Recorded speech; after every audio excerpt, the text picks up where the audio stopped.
Maharashtra superfast news चॅनलमध्ये आपले सहर्ष स्वागत आहे।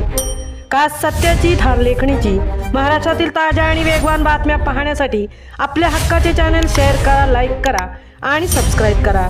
धन्यवाद। करंजाडेत चोरांचा सुळसुळाट, प्रकल्पग्रस्तांच्या श्रद्धेवर डल्ला, हनुमान मंदिरातील दानपेटी फोडली। विमानतळ प्रकल्पामुळे हक्काची जमीन आणि राहते घर गमावून विस्थापित झालेल्या प्रकल्पग्रस्तांच्या श्रद्धेला चोरांनी सुरुंग लावला आहे। आपली जुनी पालेमुळे सोडून करंजाडे येथे नव्याने संसार थाटलेल्या चिंचपाडा ग्रामस्थांच्या मंदिरावरच चोरांनी डल्ला मारला आहे। दिवसेंदिवस वाढणाऱ्या लोकवस्तीसोबतच आता करंजाडे परिसरात गुन्हेगारीने डोके वर काढले असून चोरांच्या वाढत्या सुळसुळाटामुळे नागरिकांमध्ये तीव्र संताप, भीती आणि चिंतेचे सावट पसरले आहे। यातच थेट देवाच्या दारावरच दरोडा पडल्याने संपूर्ण परिसरात एकच खळबळ उडाली आहे।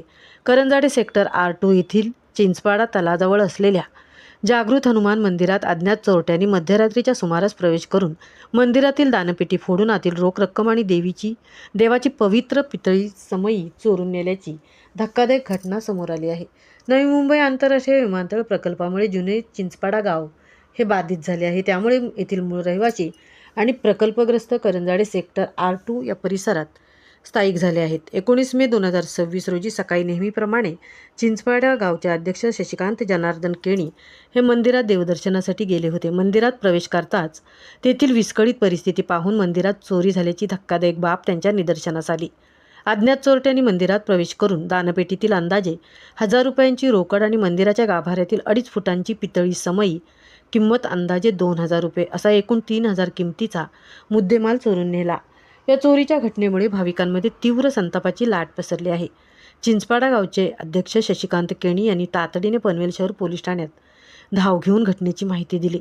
त्यांच्या तक्रारीवरून पनवेल पोलिसांनी अज्ञात चोरांविरुद्ध गुन्हा रजिस्टर नंबर 303/2 अंतर्गत गुन्हा दाखल केला आहे। पोलीस या संशयितांचा कसून तपास काढत आहेत। महाराष्ट्र सुपरफास्टसाठी तृप्ती भोईर, चिंचपाडा, पनवेल।